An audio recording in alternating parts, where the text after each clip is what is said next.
আলিপুরদুয়ারের Buxa tiger reserve 760 বর্গ কিলোমিটারের জঙ্গল, আর এই জঙ্গল লাগোয়া 45টা বনবস্তি রয়েছে।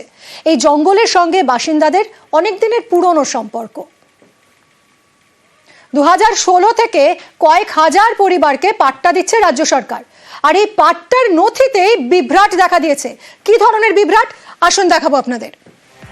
দেখুন, নাম বন বিভাগ আর পিতার নাম রয়েছে পশ্চিমবঙ্গ সরকার। পাট্টায় নাম আর বাবার নাম কিরকম লেখা রয়েছে দেখুন ছবিটা।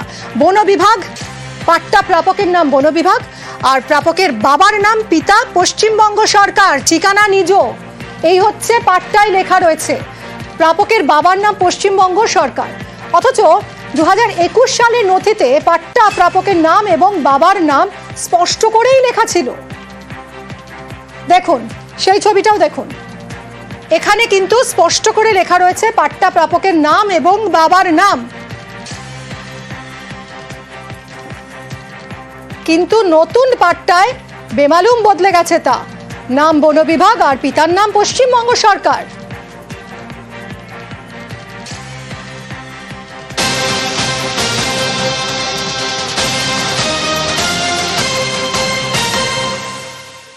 কিন্তু কেন এরকম আজব একটা ঘটনা ঘটলো, আমরা কথা বলবো রাজকুমার আমার সহকর্মীর সঙ্গে। রাজকুমার, 2021 সালের পাট্টা বিলি হয়েছিল ইন্ডিভিজুয়ালের নামে, তারপর 2023 সালে সেটা বদলে গেল কেন?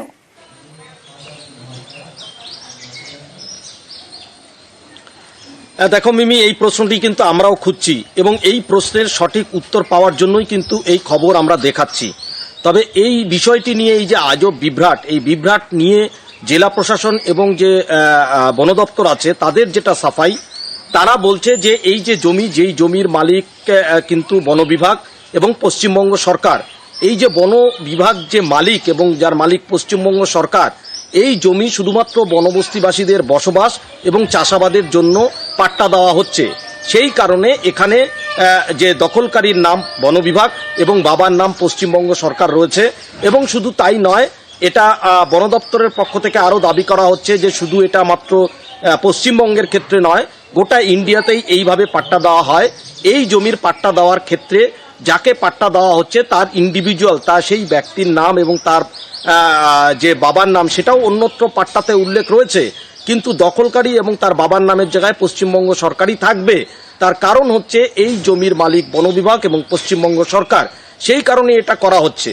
কিন্তু এখানে একটা প্রশ্ন যে তাহলে আগে যে পাট্টাগুলো দেওয়া হয়েছে সেই পাট্টাগুলোতে কেন যাদেরকে পাট্টা দেওয়া হচ্ছে তাদের নাম থাকছে এবং তাদের বাবার নাম থাকছে? এখানে কিন্তু বন বিভাগ বা প্রশাসন যেটা বলতে চাইছে যে বন দপ্তরের যে বক্সা টাইগার রিজার্ভের মধ্যে যে বনবস্তিবাসীগুলো রয়েছে। রাজকুমার, তুমি সঙ্গে থাকো, তোমার কাছে আবারও ফিরছি। স্থানীয়রা দাবি করছেন যে গত 2 বছর ধরেই নাকি এরকম নথি দেওয়া হচ্ছে, শুনবো তাদের বক্তব্য।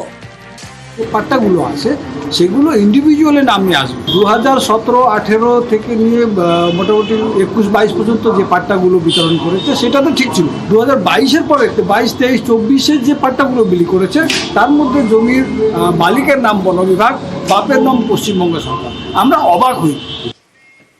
পাট্টায় এমন নাম বিভ্রাটে বিপাকে পড়েছেন পাট্টা প্রাপকরা।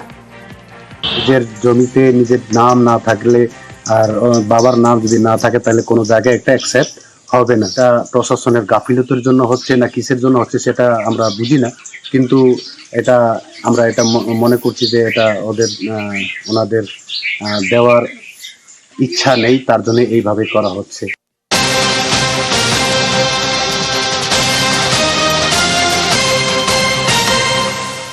রাজকুমার সঙ্গে কথা বলবো। রাজকুমার, তার মানে গত 2 বছর ধরে এরকম সমস্যার মধ্য দিয়ে যাচ্ছেন এই পাট্টা প্রাপকরা?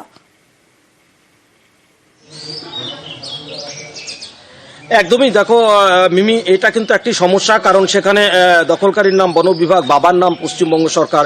এখানেই প্রশ্ন উঠছে যে বন বিভাগের বাবার নাম পশ্চিমবঙ্গ সরকার, এটা কিভাবে হতে পারে? শুধু তাই নয়, বন দপ্তর এবং প্রশাসন যেটা দাবি করছে যে এই বিভ্রাটের কারণে যারা পাট্টা পাচ্ছে তাদের যে জমির প্রতি যে তাদের যে অধিকার, সেই অধিকারে কোনো রকম অসুবিধা হবে না বা খর্ব হবে না। কিন্তু তাহলে যদি তার অধিকারে কোনো রকম খর্ব নাই হয়, তাহলে কেন এখানে শুধুমাত্র এই দখলকারীর নাম বন বিভাগ এবং পাট্টার যে পিতার নাম পশ্চিমবঙ্গ সরকার থাকা হলো? রাখা হলো, এটা কি কোনো রকম ভাবে পরিবর্তন করে কোনো রকম অন্য কিছু করা যেত না? এই নিয়েই কিন্তু প্রশ্ন উঠছে এবং বনবস্তির বাসিন্দারা কিন্তু পরিষ্কার তারা দাবি তুলেছেন যে বন আইন যে আছে, যে বন আইনে বনবস্তিবাসীদের অধিকার দেওয়া হচ্ছে, সেই আইন মেনে কিন্তু এই পাট্টা দেওয়া হয়নি। তাদের এটা পরিষ্কার অভিযোগ। একদমই রাজকুমার, তুমি আমাদের সঙ্গে থাকো। এই নিয়ে বন দপ্তরের ডেপুটি ফিল্ড অফিসার তিনি আজব সাফাই দিয়েছেন, শুনুন। एक्चुअली उसमें नॉर्मली पट्टा में हर जगह में मतलब इवन अदर स्टेट्स का भी पट्टा में फॉरेस्ट डिपार्टमेंट ही लिखता है, क्योंकि लैंड का स्टेटस रिजर्व फॉरेस्ट ही रहता है पट्टा में।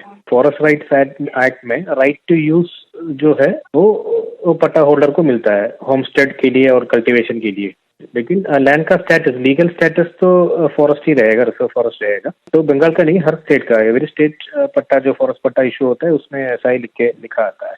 होमस्टेड के लिए जो एरिया डिमार्केटेड है उसमें घर बना सकता है और कल्टीवेशन खेती भी कर सकता है, ये दोनों के लिए राइट दिया हुआ है। রাজকুমার, এই যে বক্তব্য উঠে আসছে বন দপ্তরের, এই যুক্তি সত্যি কতটা যুক্তিসঙ্গত?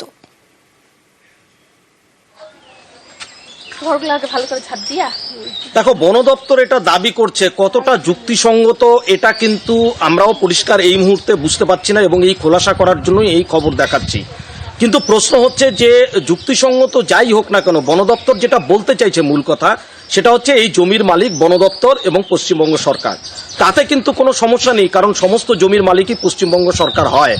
জমির মালিক বনবস্তিবাসীরা বলছেন জমির মালিক বন বিভাগ থাকতে পারে, সেটা ঠিকই আছে, কিন্তু পাট্টার যে কাগজ সেখানে দখলকারীর নাম বন বিভাগ, তার বাবার নাম পশ্চিমবঙ্গ সরকার, এটা কিভাবে হতে পারে? এটা তো আগে কোনোদিন দেখা যায়নি। একটা আজব বিভ্রাট। ফলে সেই বিভ্রাট কাটিয়ে যাতে যে আইন আছে সে আইন মেনেই পাট্টা দেওয়া হোক, এটা দাবি তুলছে বন দপ্তরের যে বনবস্তির বাসিন্দারা, তারা দাবি তুলছে। বন দপ্তর বলতে চাইছে যে জমির মালিক যেহেতু বন বিভাগ এবং পশ্চিমবঙ্গ সরকার, সেইভাবে কাগজে এরকম থাকলেও কখনো কখনো আবার বলতে চাইছে যে অনেক কর্তারা যে অনলাইনে দেখলে কিন্তু এই জিনিসটা দেখা যাচ্ছে না, অনলাইনে কিন্তু সেই যে যাকে পাট্টা দেওয়া হচ্ছে তার নামই থাকছে। কিন্তু যদি অনলাইনে তাই থাকে তাহলে এই কাগজে হার্ড কপি যেটা, তাতে একেবারে দখলকারী বন বিভাগ আর বাবার নাম পশ্চিমবঙ্গ সরকার, এটা লেখার কি অর্থ, কি মানে? অযথা এই বিভ্রাট তৈরি করা, অযথা এই বিতর্ক তৈরি করার কি কোনো মানে আছে? এক্স্যাক্টলি, রাজকুমার সঙ্গে থাকো। সত্যি কি এটাই নিয়ম? কি বলছেন আইনজীবী, আসুন শুনি। নর্থ বেঙ্গল ছাড়াও তো পুরো পশ্চিমবঙ্গে পাট্টা দেওয়া হচ্ছে, সেখানে দখলদার হিসেবে পাট্টাদারের নামই থাকে। আর যেহেতু এটা পাট্টা জমি, মালিকানা সবসময় সরকারের পক্ষে থাকবে, উইথ টার্মস অ্যান্ড কন্ডিশন। এটা সরকার ভোগ দখলের জন্য দেওয়া হয়। কিন্তু আমি এই প্রথমবার কোথাও মানে যে পাট্টাধারী নাম তার নাম বন বিভাগ আর তার বাবার নাম পশ্চিমবঙ্গ সরকার দেখলাম, যেটা সত্যি হাস্যকর। আমার আশা করবো যে কনসার্ন অথরিটি এটাকে নিশ্চয়ই তারা রেকটিফাই করবে, as per the law and schedule, সেটা তারা মেনে নতুন করে পাট্টা ইস্যু করবে। সত্যি কিভাবে যে আজব নাম বিভ্রাট, তাই নিয়েই উঠছে প্রশ্ন। এবার আরো একটা খবরে নজর রাখি। দেখুন, নথি ছাড়াই বার্থ সার্টিফিকেট দিয়ে এবার গ্রেফতার। বার্থ সার্টিফিকেট ইস্যুতে ধৃত পঞ্চায়েত কর্মী। পলাশীপাড়ায় গ্রেফতার বিজেপি পরিচালিত পঞ্চায়েতের কর্মী। সমীর রুদ্র আমাদের প্রতিনিধির সঙ্গে কথা বলবো, আরো ডিটেলে জানবো। সমীর, এই যাকে গ্রেফতার করা হলো তার কি পরিচয়, সে কিভাবে যুক্ত এই চক্রের সঙ্গে? কোনো চক্র কি রয়েছে সত্যি এর পিছনে?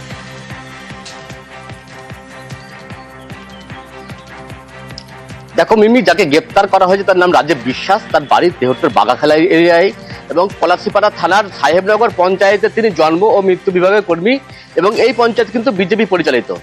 গত 6 তারিখে ওই পঞ্চায়েতেরই কংগ্রেস সদস্যা তিনি বিডিওর কাছে একটি অভিযোগ জানান যে এই পঞ্চায়েতে জন্ম মৃত্যু বিভাগে কিন্তু অনিয়ম করা হচ্ছে এবং এই তদন্ত শুরু করে বিডিও এবং বিডিও প্রাথমিকভাবে তদন্ত সত্যতা পান এবং এরপরে তিনি থানায় অভিযোগ জানান।